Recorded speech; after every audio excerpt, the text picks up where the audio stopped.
A paz de Jesus, amados, tudo bem com os irmãos? Sou o pastor André Martins Matias, pastor aqui na Igreja Pentecostal Deus de Amor de Manaus, no Amazonas.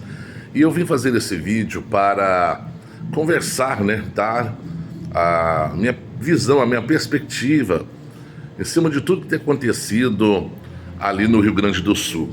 É uma tragédia indescritível, uma situação muito calamitosa. Muita gente sofrendo, muita gente perdeu muita coisa, muita gente perdeu mais ainda que foi a própria vida, muitas pessoas ali necessitando de muita ajuda. E nesse momento de calamidade faz parte, é inerente à natureza humana começar a perguntar o porquê. Por quê? Por quê? Por que aconteceu isso? Algumas pessoas começam a pontuar que seja uma coisa, seja outra. Isso é fim dos tempos, tal do fim dos tempos. Olha, uma coisa sabemos, estamos no fim dos tempos.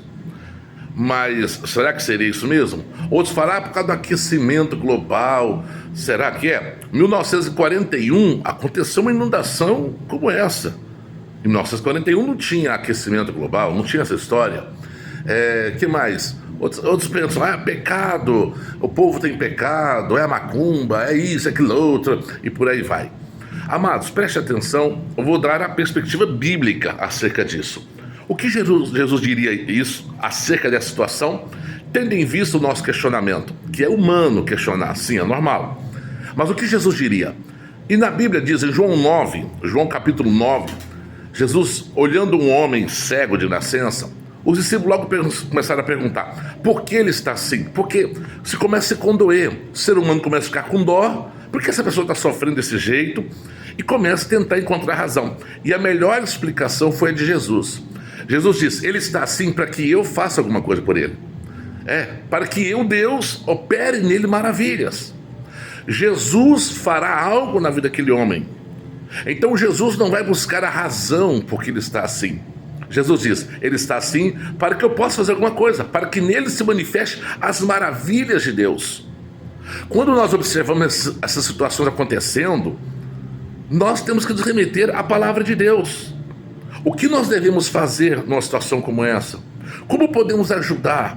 E no final das contas, Deus permite essas coisas acontecer para que nós façamos aquilo que Jesus nos ensinou. Sermos amarmos, sermos humanos e amarmos aqueles que precisam da nossa ajuda, Se alguém pode fazer alguma coisa, o governo poderia fazer alguma coisa, sim, mas muitas vezes não faz.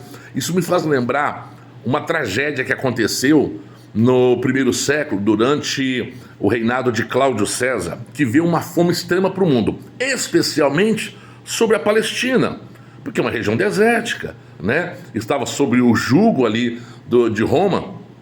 E o que a igreja fez? A igreja não saiu questionando quem é culpa de quem, ou quem deve responder, quem deve fazer alguma coisa, não. A Bíblia diz que a igreja se mobilizou para ajudar, que inclusive foi o primeiro ministério do apóstolo Paulo, foi esse. No finalzinho do capítulo 11 de Atos, ele foi enviado para Jerusalém, antes de ser apóstolo. Primeira missão que ele recebeu, levar ajuda, doações, contribuição para os necessitados em Jerusalém, para aquele povo que estava vivendo uma carestia muito grande.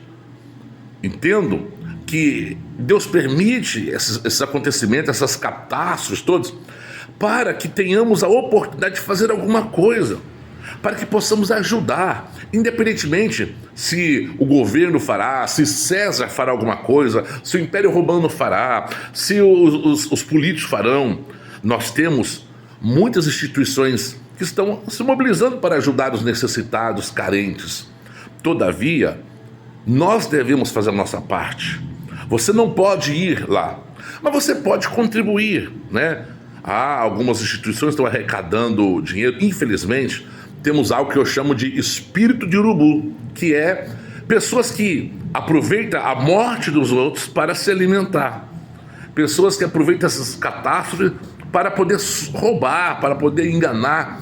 Então eu oriento que utilize instituições sérias para você contribuir, fazer a sua ajuda, a sua contribuição, como a igreja de Antioquia fez. Quando houve grande necessidade em Jerusalém, vamos enviar recursos, vamos apoiar. Nós, da Igreja Pentecostal Deus de Amor, nós temos visto uma grande mobilização da Igreja Deus de Amor, juntamente com a Fundação Reviver, para ajudar, para amparar. Nossas igrejas no sul do país estão abertas, recebendo as pessoas que foram desalojadas das suas casas, foram ter saído dos seus lares, os lares foram inundados, foram destruídos, estão alojados em muitas de nossas igrejas, sendo fornecido colchões para elas, fornecendo também alimento, alguns lugares chamam de quentinha, outros de marmita, marmitex, mas fornecendo alimentação. Nossos pastores estão mobilizados, conselheiras mobilizadas, a diretoria mobilizada. Por que estou dizendo isso? Porque a Igreja Deus e Amor é uma excelente opção para você fazer a sua contribuição, seja para a Igreja Deus e Amor ou para o braço assistencial da Igreja Deus e Amor, que é a Fundação Reviver, uma instituição séria que você pode fazer a sua contribuição sabendo que vai ser bem direcionado, e pode entrar em qualquer uma das nossas redes sociais, da Igreja Deus e Amor ou da Fundação Reviver, seja Instagram, YouTube, Facebook, todas, tanto da igreja quanto da Fundação Reviver. Você vai ver a prestação de conta, toda a mobilização, tudo está sendo feito, material, alimento, roupas, né? E coisas de primeira higiene, de primeira necessidade, tudo aquilo que não pode ser adiado está sendo fornecido, um apoio. E se você então desejar, para sua própria segurança, para que você não faça uma contribuição para alguém ou alguma instituição que você não tenha muito controle na prestação de conta, eu recomendo a Igreja Deus e Amor. Inclusive vou deixar aqui no final desse vídeo, vou deixar as contas aí, o YouPix da Igreja Deus e Amor e da Fundação Reviver, para você ter uma segurança na hora de contribuir. É o nosso momento, nosso melhor momento. Deus permite isso, sim, para que mostre o nosso lado humano, em que podemos fazer o bem. E a Bíblia diz que aquele que podendo fazer o bem não faz, peca. Além disso, da nossa contribuição, há um outro pecado que nós não podemos praticar. Qual é? Aquele que Samuel disse, o profeta Samuel disse: longe de mim que eu peque contra Deus, deixando de orar por vós. Por que o Rio Grande do Sul está passando por isso? Quem sabe, para que se mostre aquilo que o Senhor nos ensinou sendo colocado em prática. Deus abençoe. Acompanhe agora aí, veja as contas, o QR Code, né, tanto da Igreja Deus e Amor quanto da Fundação Reviver, para você não somente fazer a sua contribuição, a sua doação, o valor que você puder fazer, como também acompanhar a prestação de conta em todas as nossas redes sociais, também pelo rádio. A prestação de conta de tudo tem sido feito para os nossos queridos irmãos e para toda a população ali do Rio Grande do Sul. Eu sei que várias outras instituições estão fazendo, algumas outras igrejas também estão apoiando, mas sabemos com certeza e temos mais segurança do que a Igreja Deus e Amor tem feito. Deus abençoe. Um abraço.